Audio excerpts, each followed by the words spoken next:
Welcome to Kidmin Backstage, the place where we talk about kids ministry and take a peek behind the scenes. We try to share a little bit of what we've learned that works for us and some of our failures so you can avoid them. We release a new episode every Friday, and this is your Backstage Pass to see the magic or disaster that happens behind the scenes of our kids ministry. I'm your host, Gabe Baker, and today I'm joined by Brother Matthew Critcher. How's it going? Hey, good. So glad to be here. Yeah, glad you're here too. So I was just thinking about, and I'm going to mention on the podcast in case you ever make them public, but you do those videos for drum lessons. Yes. So Ashton has started drum lessons. Those are really good. I appreciate it. They're fun to do. They're, just on the spare time. They're awesome. I like, you got the little intro and stuff. And so, pastor says anything you do, if it's worth doing, just try to do it well. Just do it right. Yeah. Have fun doing it and try to make it nice, I guess. Somewhat. Yeah. Well, who knows? Maybe we'll have a podcast, a drummer podcast or something like that. So what are we talking about today? We're going to talk about the label maker. The label maker. So I had thought about putting our Sunday school label maker out there on the table, just sitting there the whole podcast. Yeah. Give us some labels as we go. Yeah. So the general premise is, I kind of wrote like in the notes, imagine that you walk in like to an event or something somewhere, and as a Kidmin leader or children's ministry leader, and there's a guy and he yells out pointing at you, goofy, crazy, silly, and someone else chimes in, immature, foolish, you're so shallow.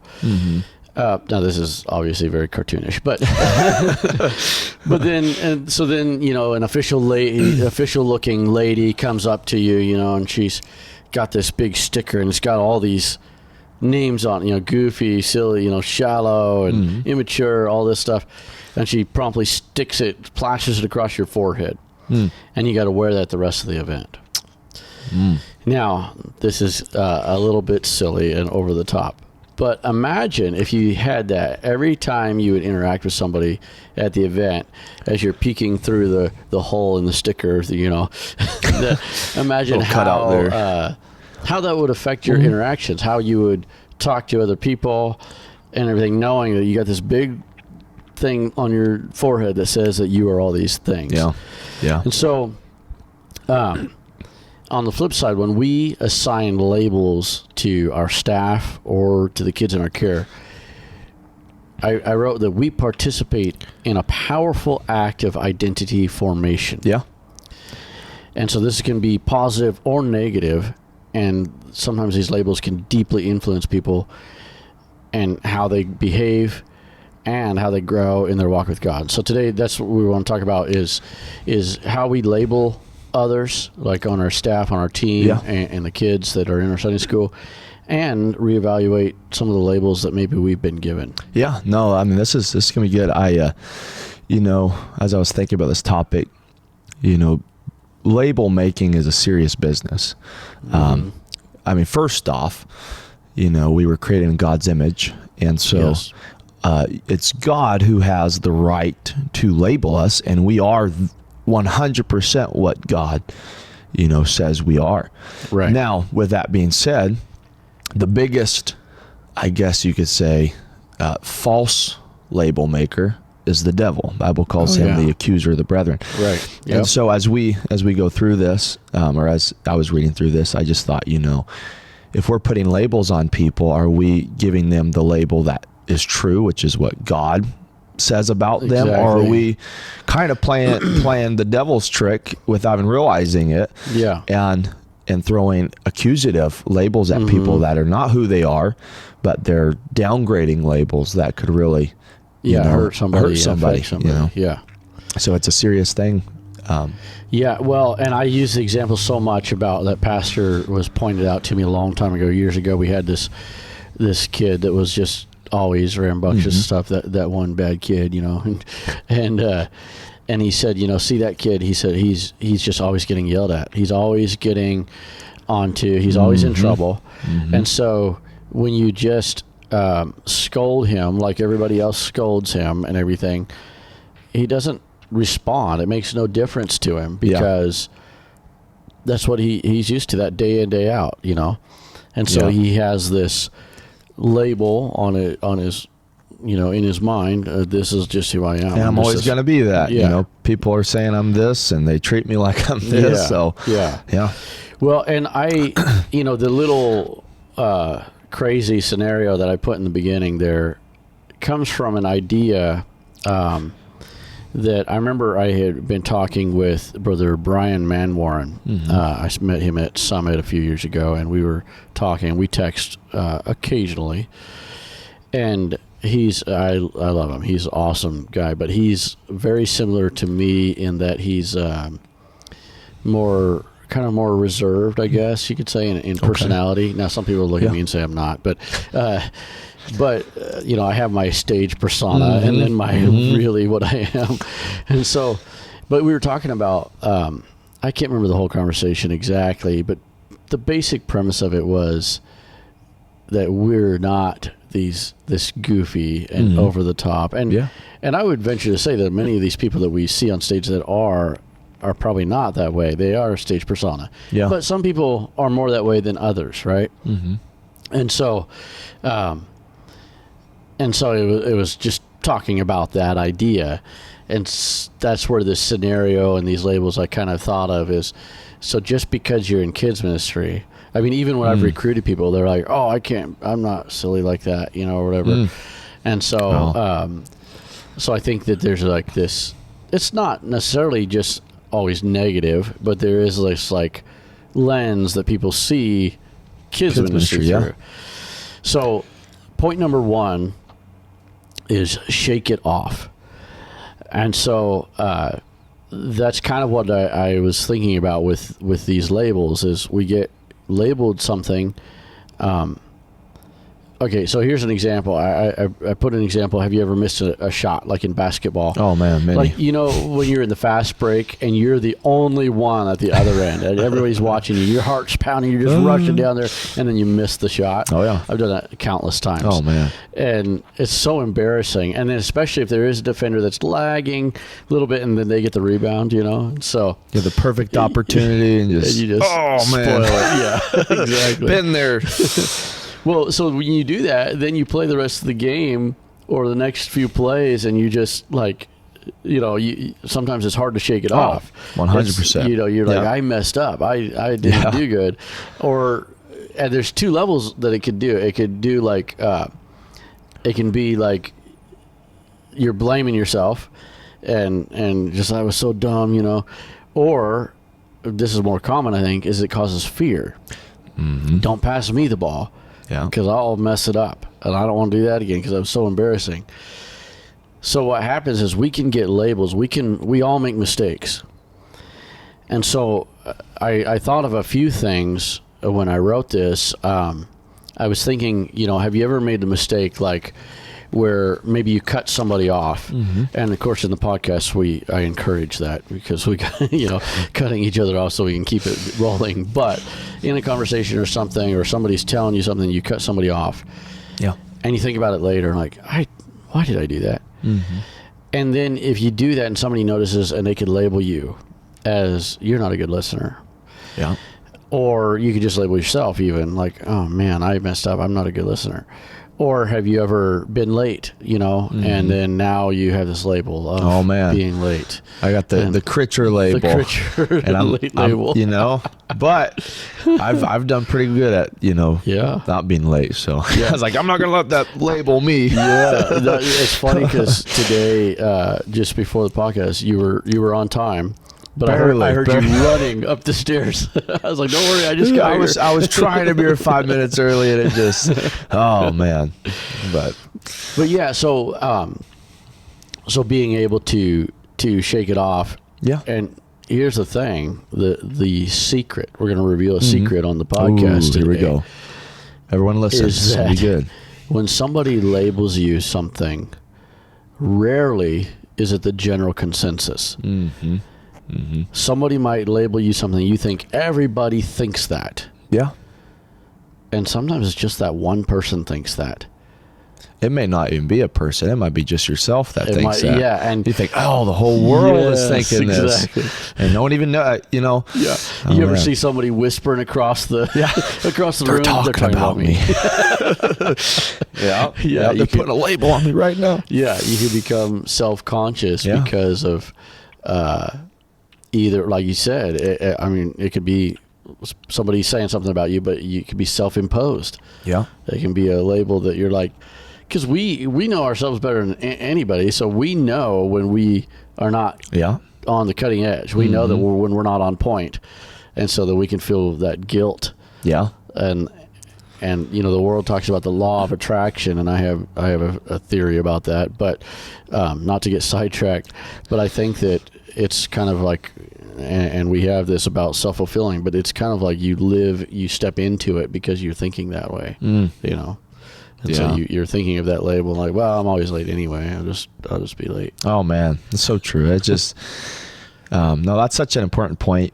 Yeah, is being quick to shake it off. I mean, this even goes with, you know, of course, I've had the basketball experience many times, and it looks worse because I'm, 6'3", and everyone thinks, oh, he's gonna be so good. Yeah, he's gonna dunk it. Oh man, so disappointed. They're like, no, we're not picking him next time. But even with, music. I've had it happen where I messed up on a song, and at that point, and you have to keep going. It's like, ooh, and then it can get to where, you're like, did people know? And of course, we're not doing it for people. That's but still, there's the human element. That's oh man, I messed up. But you have to choose. Like, am I going to let that hold me back from, And I've learned from playing, the drums. I've messed up many times. I still mess up, but it's like you said, you just have to shake it off. You just shake it off. Yeah. It's not who I am. It's just, I made a mistake. And people might have noticed. I mean, that's okay, but I'm going to do better and practice harder on that part. That's a good example, because I've been in that same position where I was thinking about it. Like, you could be like excited, for, Sunday night service, you see the set list or whatever. You're like, oh, we're a jam tonight. And if you mess up in the first song, oh man, if you're not careful, it can ruin your night. Oh yeah. There goes all your enthusiasm for the night. Yeah. And then you don't play as well. You're pulled back on your fills, and because you can't shake it off. Yeah. Don't let the mistakes define you. Yes. Define exactly. who you are. So. Yeah. Don't let the mistakes be the label. Your label. Mm-hmm. Yeah. Number 2, God isn't disappointed. Mm-hmm. So I thought about this in Sunday school all the time. We tell kids, God loves you. You are special. We talk about, that God sees everything, but he's not just standing over you with a hammer waiting for you to mess up. He sees you when you sin, but he also sees you when you do good things. So we try to encourage the kids like that. But I think that sometimes we as adults and Kidmin leaders maybe forget that for ourselves. Mm-hmm. God does love us, and we are special, and we are unique, and God created us. And so I talk about, all the time, God created us and gave us a job to do and everything, but God created us, and he's not standing over us and lording over us. It's not like when we mess up, God's like, I wish I wouldn't even made him.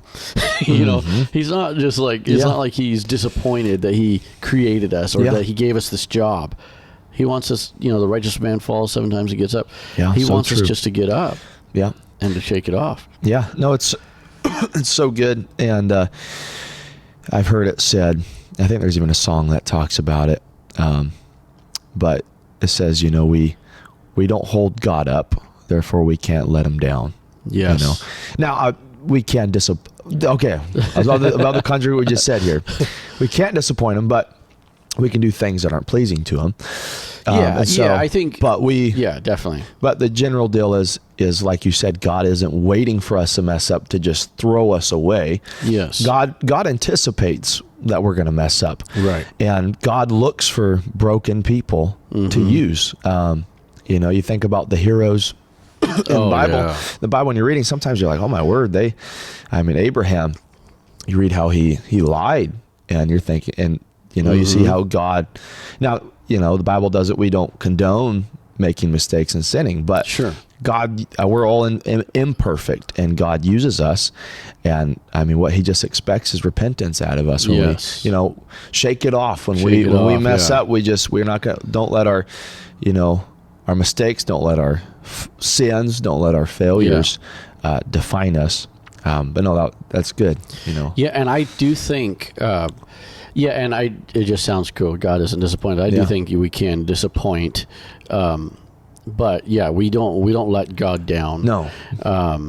And it's never to the place where he is like, forget them, I'm going to move on. I mean, it can get there, but I don't think in the general terms of most listeners to this podcast, that's the case. Yeah. But I think way more often than that ever happens, we do it to ourselves. We do. Yeah. And then we become, we've referenced the parable of the talents several times on the podcast recently, but we become like that one with one talent because we're so disappointed in ourselves that we limit our potential. Yeah. And you think about, I'm glad you brought up about the heroes in the Bible. Almost all the heroes in the Bible had major flaws. Yeah. And so I like to think of David, for example. Oh, man. If you think of David was this guy. I mean, think about this guy in your pulpit. Yeah. I mean, he's a cheater. I mean, he had somebody killed. I mean, this guy serious should be stuff. in prison, and then you look at Saul in the beginning. Saul was, he was the guy you would want in your pulpit. Yeah. He's, a man's man. He's a leader. But the difference is the heart. Yeah. Is David was able to shake it off and come back to God. Yeah. And Saul, he couldn't shake it off, and he was overwhelmed by the disappointment, and he stepped into that destiny. Yeah. With Samuel, and I mean, man. And the thing is I referenced this towards the beginning, but when we make mistakes, of course we're going to beat ourselves up about it.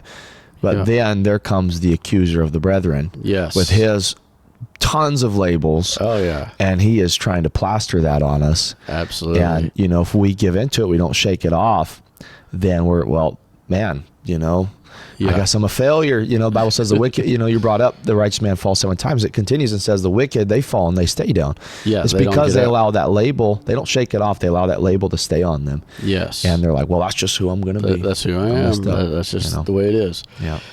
So good. So our third point, the self-fulfilling nature of labels, and this kind of what you were just saying, I think leads into it. When you said accuser of the brethren, there's some people, and sometimes it's in good fun. It's not necessarily like they're evil intentions, but there's some people that will point out, everything.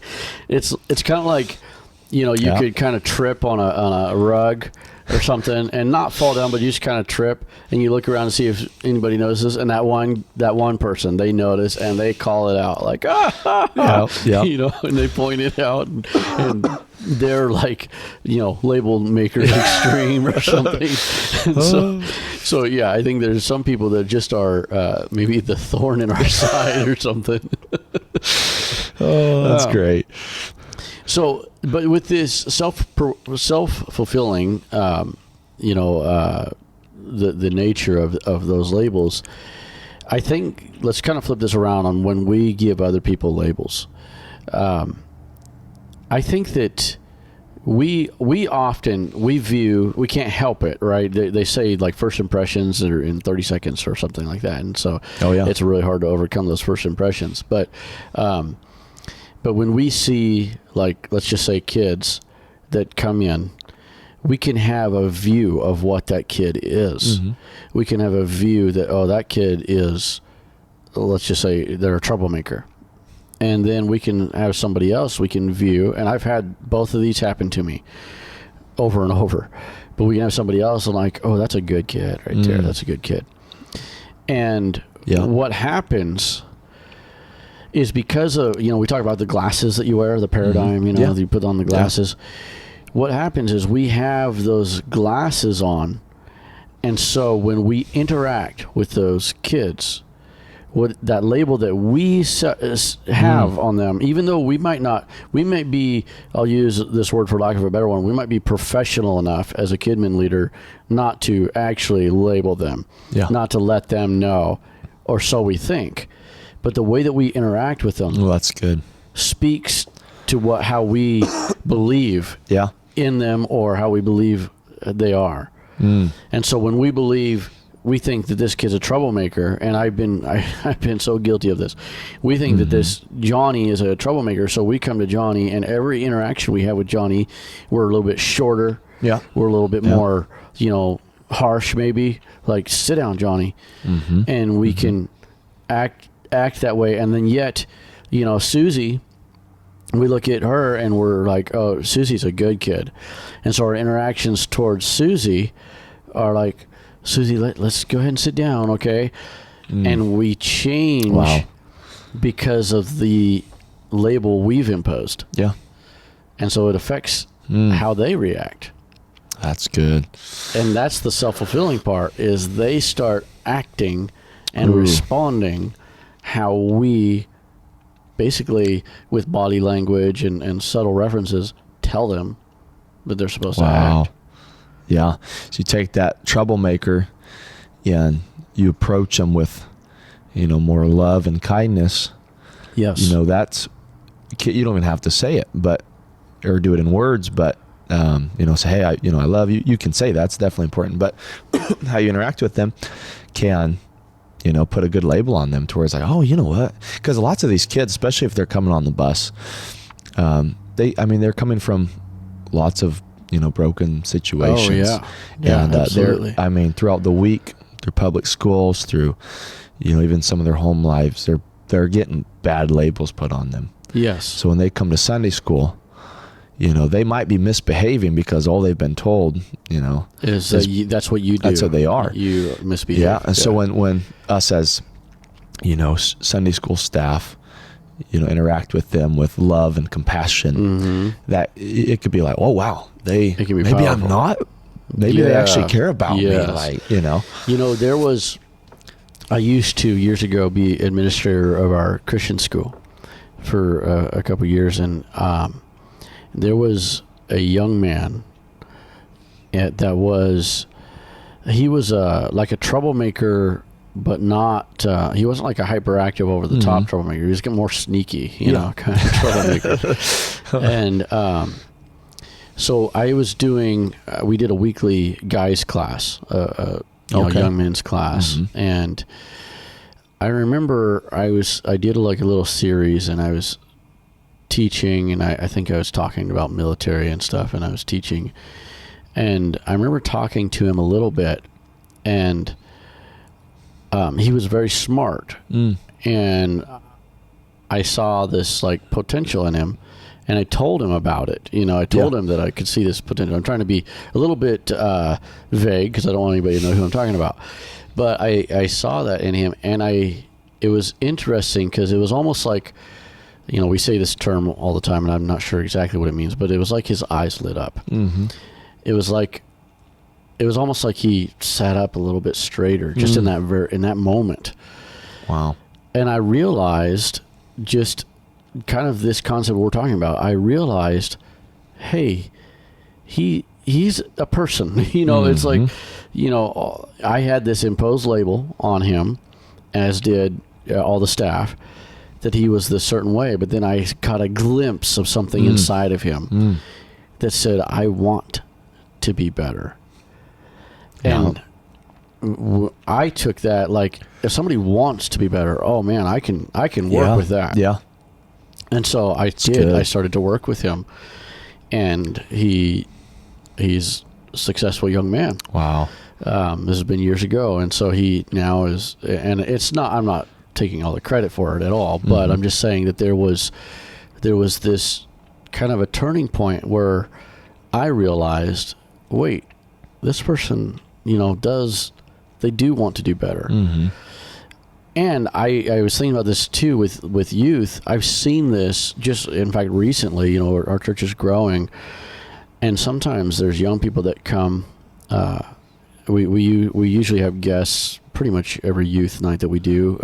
we do a weekly youth night, and we have guests that come, and sometimes we have guests that come that just seem so uninterested. Yeah. So somebody just kind of recently that they came and they're kind of hanging out, and they came to a couple youth nights, and we were doing like a lesson, and they were just like, seemed so disinterested, and it was almost just like, well, why did you come, you know?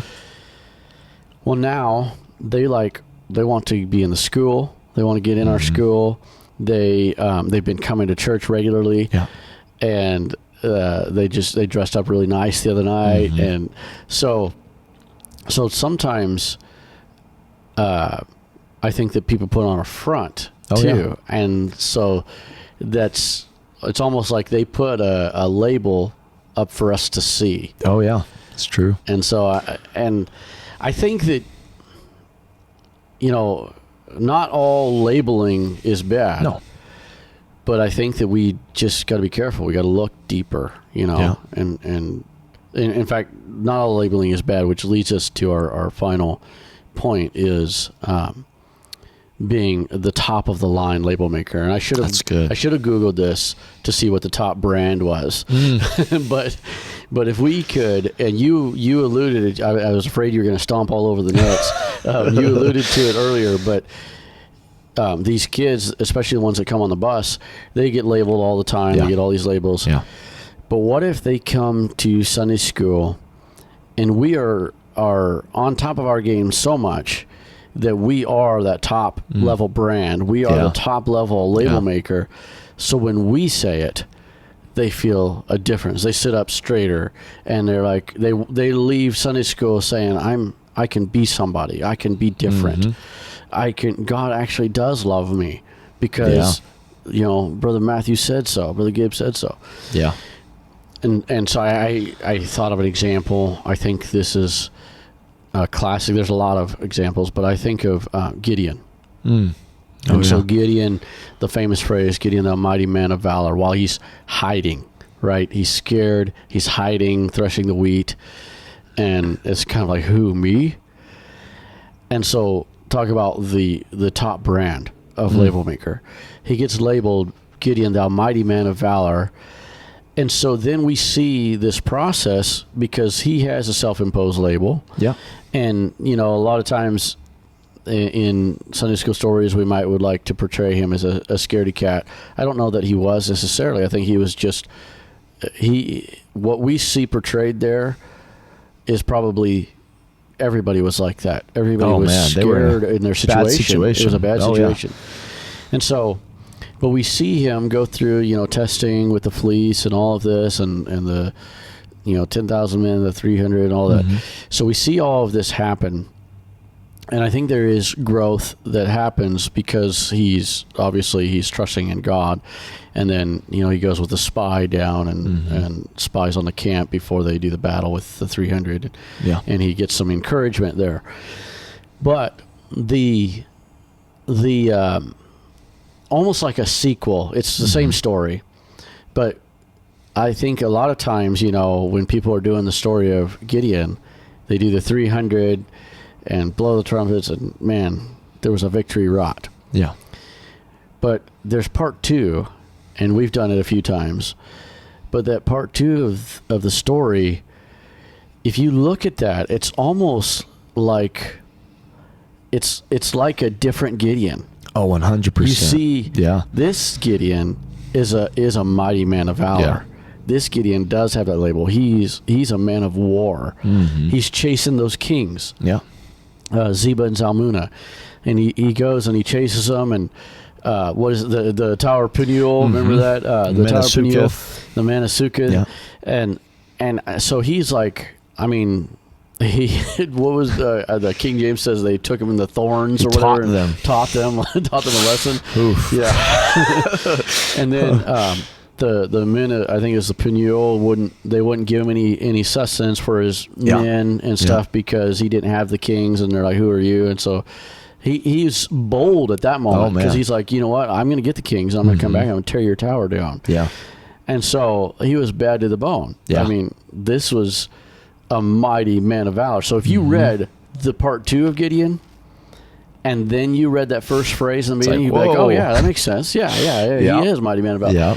And so God is the ultimate labeler, Yeah, he is. obviously. And so when he's changed names, Abram to Abraham, and these different things we see in the Bible, Jacob, Israel. So that's how we want to be. Is what if we can make a Gideon, or at least we're not going to make the Gideon, but what if we can make a difference? Yeah. As Christians, being Christ-like, we are to follow in those footsteps. Son, that was on my mind actually earlier as we were talking, and I think this can apply, kind of touching back into mistakes. But I thought about the prodigal son. Yes.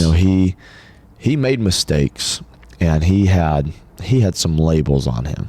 Oh, yeah. And you see that even absolutely. when he's coming to himself and he's saying, hey, I'm going to go back to my father's house. But he has a label of, I'm going to go as a servant. Yes. That's the best I can be. That's the best I can That's come the up most with. I can do. That's how I'm going to be accepted, is just as a servant. I can't be anything more than that. Yeah. That's the label he had. But then when he goes to the ultimate label maker, his father, which is, type and shadow of God, the father says, no, you're not going to be a servant. You're a son. Yes. Let me take that label. Let me take that label off of you and put on you a label that of power and dominion. Yeah. And so God is the ultimate label maker. And like I said, as people of God, we want to follow in those footsteps, and we want to be label makers that can build somebody. Yeah. Build somebody we want up. to be an extension of that. Yeah, absolutely. Yeah, because you think about even in that story, the older brother, he had those labels already for his brother, the same ones that the brother had on himself. Yeah. But God's labels wipe out everything else. Oh man, that's good. So good. So be the ultimate label maker. Oh man. All right. Well, just to recap, so number one is shake it off. Just like in the basketball game, you got to shake it off to be successful. You got to keep on going. And so we all make mistakes, and sometimes mistakes get pointed out more than others. And so we got to learn to shake it off and understand, how does God see me? How does God see what I am? And that's the label that I need to fulfill. That's the destiny I need to step into. And then God isn't disappointed. He's not like, oh man, I wish I wouldn't even created Matthew. I mean, when we mess up, he just wants us to shake it off and, step back into it. Yeah. Step back into our mission.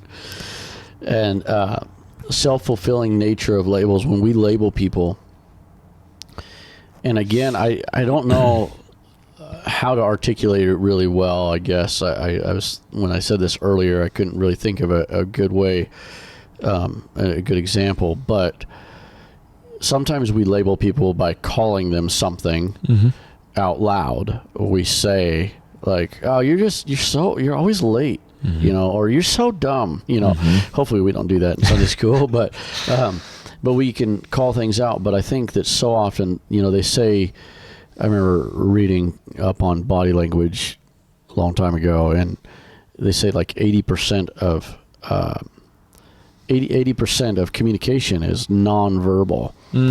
Wow. And so that tells you a lot. And so we can sometimes label people, and kids are very perceptive. They may not be able to articulate it in their head either.